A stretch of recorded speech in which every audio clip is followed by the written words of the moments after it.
25 की रात बांग्लादेश के मायामसी जिले में एक आम सा आदमी दीपू चंद्र दास, एक गारमेंट फैक्ट्री में काम करने वाला मजदूर, उस पर आरोप लगाया गया कि उसने पैगंबर मोहम्मद के बारे में कुछ कहा है। बस इसी आरोप पर भीड़ ने उसे बेरहमी से पीट कर मार डाला। मौत के बाद भी नफरत नहीं रुकी, उसके शव को पेड़ से लटकाया गया, फिर हाईवे पर ले जाकर जला दिया गया। ये कोई कहानी नहीं है, ये एक सच्ची और डराने वाली घटना है और यह भी कोई अकेला केस नहीं है। अगस्त 2024 से अब तक बांग्लादेश में ऐसे कई हमले हुए हैं। मंदिर को टारगेट किया गया, घर जलाए गए और कई जिंदगियां खत्म हो गई। सवाल यह है, इतनी भीड़ में कोई मदद क्यों नहीं कर पाया? लेकिन हैरान करने वाली बात तो यह है कि पुलिस क्या कर रही थी। अब सवाल यह नहीं कि यह हुआ कैसे, सबसे बड़ा सवाल यह है, इतने बड़े और संगठित हमले आखिर कौन करवा रहा है? यही सवाल इस पूरे वीडियो की सच्चाई है।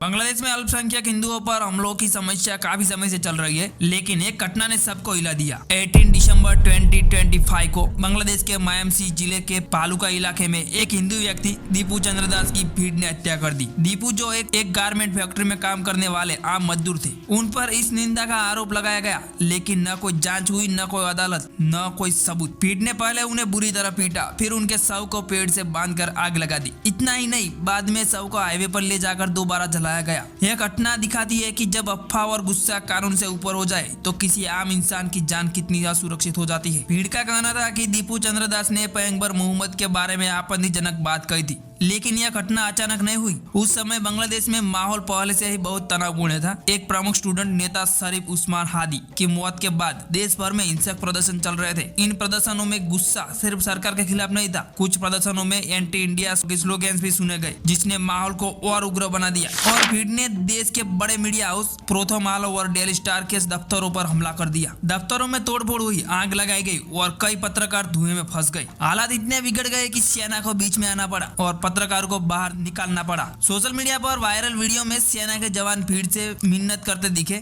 आर्मी वाले भीड़ से कह रहे हैं कि हमें सम्मान दो, पत्रकारों को निकालने के लिए सिर्फ 20 मिनट दो। यह वीडियो में सेना के जवान भीड़ से समय मांगते दिखे, जिससे हालात की गंभीरता साफ लगती है। सवाल उठता है, इतनी भीड़ में कोई मदद क्यों नहीं कर पाया? क्योंकि वहाँ तो सैकड़ों लोग मौजूद थे, लेकिन ज्यादातर लोग डरे हुए थे। डर इस बात का था कि अगर कोई बीच में आया तो अगला निशाना वही बन सकता है। लेकिन पुलिस ने क्यों रोका नहीं? क्योंकि शुरुआत में जब फैक्ट्री के बाहर भीड़ दीपू पर हमला कर रही थी, कुछ रिपोर्ट के मुताबिक पुलिस मौके पर पहुंची और दीपू को भीड़ से निकालकर अपने कस्टडी में लिया। मतलब उस वक्त दीपू पुलिस की सुरक्षा में था। लेकिन यही सबसे बड़ा सवाल खड़ा होता है। आरोप है कि या तो पुलिस ने दबाव में आकर दीपू को भीड़ के हवाले कर दिया या भीड़ ने उसे जबरदस्ती पुलिस से छीन लिया। लेखिका तस्लीमा नसरीन ने आरोप लगाया कि पुलिस ने एक निर्दोष व्यक्ति को भीड़ के आगे फेंक दिया, जबकि दीपू खुद को निर्दोष बता रहा था। बांग्लादेश में हालात काफी समय से तनावपूर्ण है। यह तनाव अचानक पैदा नहीं हुआ।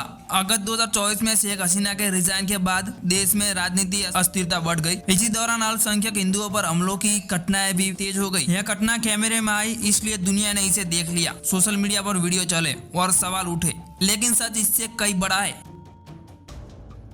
जो चुपचाप गायब हो गए। ना कोई वीडियो, ना कोई हेडलाइन, ना कोई जांच। कई घर जला दिए गए, कई लोग डर के मारे देश छोड़ गए और कई आज भी लापता है, जिनके नाम कभी किसी रिपोर्ट में नहीं आए। सवाल सिर्फ एक हत्या का नहीं है, सवाल है इंसान की सुरक्षा का, अल्पसंख्यक होने की कीमत का और उस सिस्टम का जो भीड़ के सामने खामोश हो जाता है। यह वीडियो नफरत फैलाने के लिए नहीं है, न किसी धर्म के खिलाफ। यह एक सवाल है, अगर आज चुप रहे तो कल अगला नाम किसका होगा? क्योंकि जब इंसान की जान भावनाओं से सस्ती हो जाए तो समाज नहीं सिर्फ डर बचता है। सोचिए और सच को देखिए।